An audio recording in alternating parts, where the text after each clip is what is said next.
கர்த்தருடைய பரிசுத்த நாமத்துக்கு மகிமை உண்டாவதாக. இன்று கிருபையின் வார்த்தைக்கு தியானமாக சங்கீதம் 146 6வது வசனம்.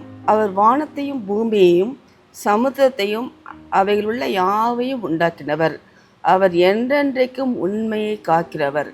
இங்கே தாவீது சொல்கிறார், தேவன், அதாவது நம்முடைய தேவன் என்றென்றைக்கும் உண்மையை காக்கிறவர் என்று சொல்கிறார். எதிலெல்லாம் உண்மையை காக்கிறவர் என்று கீழே ஒரு பட்டியலை அவர் கொடுத்திருக்கிறார். ஒரு 8 காரியங்களை அவர் கொடுத்திருக்கிறார். முதலாவது நாம் பார்க்கும்போது 7வது வசனத்திலே முதல் வரியிலே அவர் ஒடுக்கப்பட்டவர்களுக்கு நியாயம் செய்கிறார். தேவன் ஒடுக்கப்பட்ட மக்களுக்கு நியாயம் செய்வது தேவன் கரத்திலிருந்து வரும் நன்மையாகும். தேவன் தம்முடைய பிள்ளைகளுக்கு, தம்முடைய ஜனங்களின் ஒடுக்கத்தை அவர் பார்த்து அவர்களுக்கு அதிலிருந்து விடுவித்து நியாயம் செய்கிற தேவனாய் இருக்கிறார். ஒடுக்கப்பட்டவர்கள் என்று பார்க்கும்போது பிற மக்களால் வேதனை அனுபவிக்கிறவர்கள், பிற மனுஷர்களால் துன்பத்தை அனுபவிக்கிறவர்கள், இவர்களெல்லாம் ஒடுக்கப்பட்டவர்கள். அதிகாரிகளால் துன்பத்தை அனுபவிப்பவர்கள். இப்படிப்பட்ட ஒடுக்கப்பட்ட பிள்ளைகளுக்கு கர்த்தர் நியாயம் செய்கிற தேவனாய் இருக்கிறார். அந்த ஒடுக்கத்தில் இருந்து மீள முடியாத நிலையிலே ஜனங்கள் இருக்கலாம். அதை விட்டு வெளியே வர முடியாத நிலையிலே இருக்கலாம். தினமும் நான் இப்படி ஒடுக்கப்படுகிறேனே, தினமும் எனக்கு துன்பத்தை நான் அனுபவிக்கிறேனே, இதிலிருந்து எனக்கு வழியே இல்லையா என்று சொல்லும் மக்களை கர்த்தர் பார்த்து அவர்களை ஒடுக்கத்தில் இருந்து அவர்களை விடுவிக்கிற தேவனாய் இருக்கிறார். அப்படி ஒடுக்கப்பட்டவர்களுக்கு நியாயம் செய்கிற தேவனாய் இருக்கிறார். இந்த ஒடுக்கப்பட்டவர்களுக்கு தேவன் ஒருவர் மாத்திரமே உதவி செய்ய முடியும். அதைத்தான் தாவீது சங்கீதம் 146:3 சொல்கிறார், பிரபுக்களையும் ரட்சிக்க திராணி இல்லாத மனுபுத்திரனையும் நம்பாதேயுங்கள். ரட்சிக்க திராணி இல்லாத மனுஷர்கள், எந்த மனுஷராலும் ரட்சிக்க முடியாது. அவளுக்கு எந்த திராணியும் எந்த வல்லமையும் இல்லை. ஆனால் நம் தேவன் ஒருவர் மாத்திரமே, நம் இயேசு கிறிஸ்து, அவருக்கு ஒருவர் மாத்திரமே அந்த வல்லமை உண்டு, இந்த திராணி உண்டு.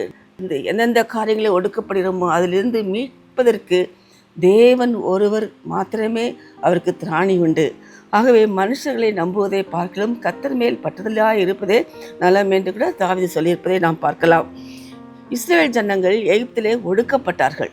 எகிப்தியர் பிக்தோம், ராமசேஸ் என்கிற பட்டணங்களை என்ன செய்தார்கள்? கட்டினார்கள். அதற்காக செங்கல் சுமக்கிறது, சாந்து சுமக்கிறது, வைக்கோல் போடுறது, எல்லா வேலைகளையும் அவர்கள் மேலே சுமத்தி இஸ்ரவேல் ஜனங்களை ஒடுக்கினார்கள். ஆனால் அவர்கள் கர்த்தரை நோக்கி முறையிடும் போது தேவன் அவர்கள் ஒடுக்கப்பட்டதை கண்டார். எகிப்திலிருந்து அவர்கள் ஜனங்களை என்ன செய்தார்? விடுவித்தார் என்பதை நாம் பார்க்கலாம். பல வாதைகளை கொடுத்து அவர்களை விடுவித்தார். அதைத்தான் உபாகமம் 26:7-8 மோசே சொல்கிறார், எங்கள் பிதாக்களின் தேவனாகிய கர்த்தரை நோக்கி கூப்பிட்டோம். கர்த்தர் எங்கள் சத்தத்தை கேட்டு எங்கள் சிறுமையையும் எங்கள் வருத்தத்தையும் எங்கள் ஒடுக்கத்தையும் பார்த்து எங்களை பலத்த கையினாலும் ஓங்கிய பயத்தினாலும் மகா பயங்கரங்களினாலும் அடையாளங்களினாலும் அற்புதங்களினாலும் எகிப்திலிருந்து புறப்பட பண்ணி. பாருங்க, ஒடுக்கப்படுகிற தம்முடைய ஜனங்களுக்கு எப்படி அவர்களை விடுவித்தார் பார்க்கும்போது அற்புதங்களை செய்தார், அந்த இடத்திலே அதிசயங்களை செய்தார், மகா பயங்கரங்களினாலே கர்த்தர் அவர்களை விடுவித்தார் என்று பார்க்கிறோம். அவருடைய ஓங்கிய பலத்த கரம் அவர்களை விடுவித்தது. இப்படியாக இஸ்ரவேல் ஜனங்களை கர்த்தர் செய்தார், விடுவித்தார். இஸ்ரவேல் ஜனங்கள் கர்த்தருடைய நன்மையை கண்டவர்கள், கண்ணார கண்டவர்கள். அவர் செய்த அற்புதங்களை, அதிசயங்களை கண்ணார கண்டவர்கள். அவர்கள் மறுபடியும் என்ன செய்தார்கள்? தேவனை விட்டு பின்வாங்கி விக்கிரகங்களை வழிபட ஆரம்பித்தார்கள். ஆகவே மறுபடியும் என்ன செய்தார்கள்? அவர்கள் பெலிஸ்தராலும் அமலேக்கியராலும் ஒடுக்கப்பட்டார்கள் என்று நியாயாதிபதிகள் 10-11 அதிகாரத்தில் பார்க்கலாம். அப்பொழுது இஸ்ரவேல் ஜனங்கள் என்ன செய்கிறாங்க? கர்த்தரை நோக்கி பார்க்குறாங்க. உடனே அவர் என்ன செய்தார்? எப்தாவை ஏற்படுத்தினார். பராக்கிரமசாலியாகிய எப்தாவை அவர்களை மீட்கும்படியாக, இஸ்ரவேல் ஜனங்களை அந்த ஒடுக்கப்பட்ட காரியங்களிலிருந்து மீட்கும்படியாக எப்தாவை கர்த்தர் என்ன செய்தார்? ஆயத்தம் பண்ணினார். அவர் எப்தா மூலமாக ஜனங்கள் விடுவிக்கப்பட்டார்கள் என்பதை நாம் அந்த நியாயாதிபதிகள் 10-11 அதிகாரத்தில் நாம் பார்க்கலாம். தேவன் தம்முடைய பிள்ளைகள் ஒடுக்கப்படுவதை பார்த்து கொண்டு சும்மா இருக்க மாட்டார். அவர் கண்டிப்பாக நியாயம் செய்வார்.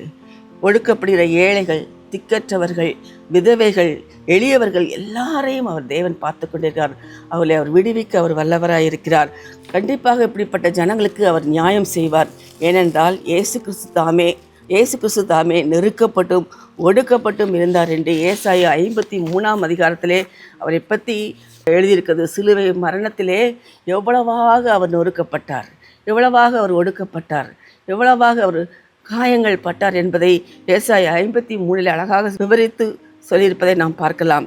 ஏசாயா 53:5 நம்முடைய மீறுதல் நிமித்தம் அவர் காயப்பட்டு நம்முடைய அக்கிரமங்கள் நிமித்தம் அவர் நொறுக்கப்பட்டார்.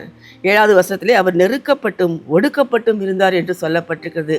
ஆகவே அவர் அந்த பாதையிலே அவர் சென்றார், அந்த நெருக்கத்தின் பாதையிலே அவர் சென்றார். ஆகவே ஒடுக்கப்பட்டவர்களின் துன்பங்களை வேதனையை அவர் அறிவார்.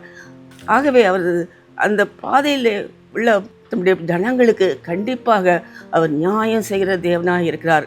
நாம் தேவனை நோக்கி முறையிடும் போது, யார் யாரெல்லாம் ஒடுக்கப்படுகிறார்களோ அவர்கள் தேவனை நோக்கி முறையிடும் போது, தேவனை நோக்கி பார்க்கும்போது, ஆண்டவரே நீர்தான் எங்களை ரட்சிக்க முடியும், நீர்தான் எங்களை விடுவிக்க முடியும் என்று அவரிடத்தில் நம் விண்ணப்பத்தை ஏறெடுக்கும் போது நிச்சயமாக இப்படி ஒடுக்கப்பட்ட மக்களுக்கு அவர் நியாயம் செய்ய வல்லவராக இருக்கிறார்.